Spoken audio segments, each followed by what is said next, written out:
What's poppin', y'all? It's unfortunate that I had to make this video because it's been on my to-do list for at least the past 5 to 8 days to get a Roddy Ricch video in about how I'm really enjoying his comeback, and in particular, the last song that he did, which was Survivor's Remorse. I'll get into that song in a moment, but that song dropped about a month ago or so, and it didn't blow streaming numbers out of the water. It's at like 8 million streams. I don't know what the music video's at. It didn't smash any records. It didn't go crazy. I think these are, some people may knock the streams. I don't think they're bad. I don't think this song tanked by any means. I thought it was okay, decently solid performance. However, unfortunately, we're going to have to dig in, no Diddy, to Roddy Ricch a little bit because he dropped this 911 song. And he tweeted out, 911, first one me and 30 Rock did since the box, goat emoji, let's see how it go. Let this be the last one him and 30 Rock do since the box, because what the hell was he thinking? And I was so excited to talk about this Roddy Ricch comeback. Like, I was going to come on here if I had recorded this previously. There was just so many other topics that came up that I felt more pressing, and it was better. They were in kind of like a time crunch, whereas for this one, I was like, oh, I could hit this topic anytime. He probably won't drop another song for a while, but he did drop another song now.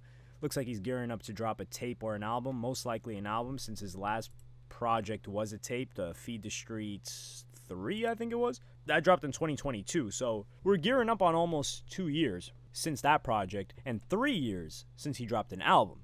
He just got off of the Kendrick Lamar. He was in the Kendrick Lamar music video as well as the Kendrick Lamar pop-out show. He's been showing support for the West Coast. I wouldn't say he's hating on Drake by any means, but he's shown a lot of love to the West Coast and LA in particular. He's from LA. Now this song, we'll start off with the hate, right? They always say give me the bad news before the good news. I watched the music video for this song. The way it started off, I was like, what the hell is going on here? This is not good. I don't like the way he's flowing on here now. And then the hook, or the chorus, if you want to call it that, or I need to look up the lyrics to this because there's no way that was the actual chorus. Yeah. So he started off with the verse, then the chorus. Okay, makes sense. Yeah, I did not like him flowing on the first verse.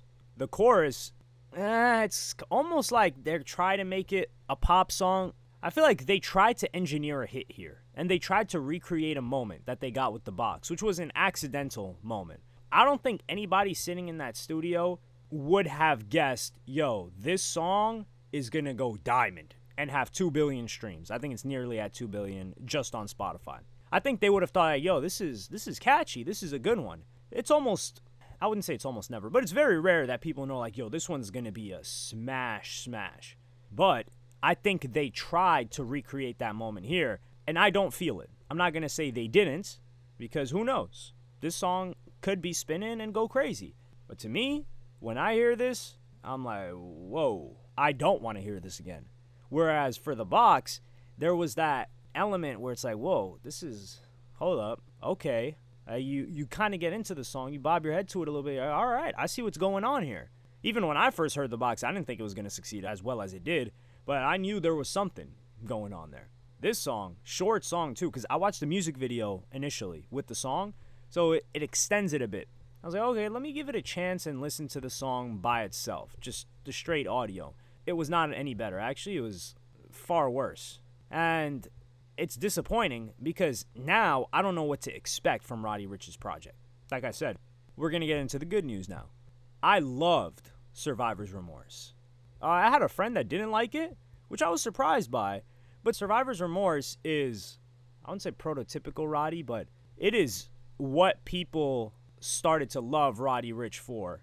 And it's a comeback to, it's like he's hitting equilibrium, right? He went too far on Live Life Fast, where people were like, yo, this is not the Roddy that we know. This guy's just talking about flexing, living a good life, having a diamond record, all this other stuff. Like, yo, what are you doing? You kind of lost yourself. That's what people were feeling with Live Life Fast. It wasn't really relatable, didn't really have much depth or substance to it whatsoever. But in Survivor's Remorse, he addresses a lot of these criticisms that he was going to. Like, imagine if I had $1 every time you said I fell off. I was blinded by Survivor's Remorse. I was supposed to build here. Still solid here, which is also consistent with how much love he's been showing LA with the Kendrick Lamar thing. That Not Like Us, as well as the pop-out, or as well as showing up to the music video shoot. He doesn't have to do all of that. And I don't even necessarily think, it benefits him. Yeah, it's press. It benefits him. So it does benefit him. But I don't think if he didn't show up to the music video shoot, it would have harmed him at all because he was at the show. And the difference with Roddy Ricch is the large majority of his fans, which are not in LA, right? They don't see him as, oh, this is an LA rapper. I feel like if you're an LA rapper, you still haven't crossed over. Like, you're just known in that region. Certain rappers that are from LA, it's like, yo, you got to do the LA stuff. But Roddy, there's no expectation of that. And the guy's a global artist. And I say he's a global artist because he's had 2 songs minimum that have done the rounds around the world, which is the song with DaBaby, Rockstar, and The Box. Both those 2 songs, yeah, he's certified. He could perform damn near anywhere. Just hop it, do a walkthrough in the club, perform those 2 songs.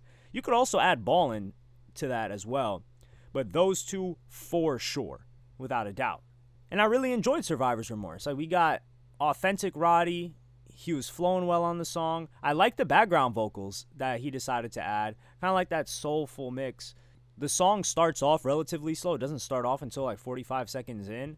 I like that. He's not trying to follow a formula. And perhaps that's why they decided to put out this song next. Because they're like, hey, this song didn't hit the Hot 100. It didn't hit the ground running.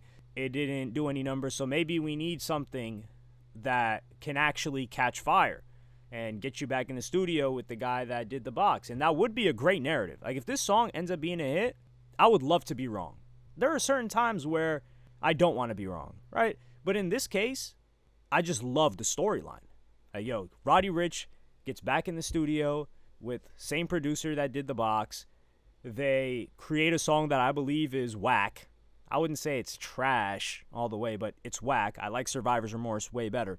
But they create a song that I think is whack. I say it's whack. And then it goes crazy. It goes crazy. Roddy Ricch is back in the limelight. His album comes out. His album does really well. And it's good quality music. And he's back in, not everybody's good graces, but he's back commercially relevant and in the conversation of the top rappers. I'd love to be wrong like that. It's an amazing feeling. However, I don't think that'll be the case. And my opinion is this song, I just want to know what the thought process behind it was. And it doesn't give me any expectation of what we are going to see from his album. Because Feed the Streets 3, people enjoyed that project. I thought it was pretty solid. Mixtape.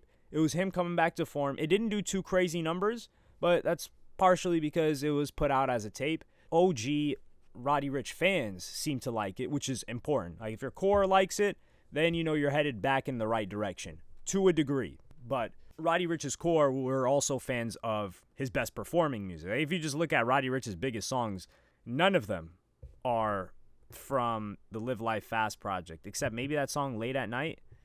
I think that's probably the only one that's performed well since then. Or I should say on that particular project. But yeah, I'm interested to see what happens. I really want to hear what this Roddy Ricch album looks like, which was probably an unintended side effect of them releasing 2 songs that are so far apart from sounding alike that it makes me curious to know what is a project going to sound like. And it doesn't feel like Live Life Fast was 3 years ago. That's how you know time really flies. Because Live Life Fast feels like, oh, that was like 2 years ago, max. You're looking at it like, yo, this thing was in 2021. What are we doing with our lives? Let me know what you guys thought about this song and the Survivor's Remorse song. Any expectations you have of the upcoming project? I don't think it's been announced yet, but we know something's brewing. Let me know in the comments, like and subscribe, and hit the notification bell if you enjoyed. Follow me on Twitter and Instagram. Thank you for watching. Peace.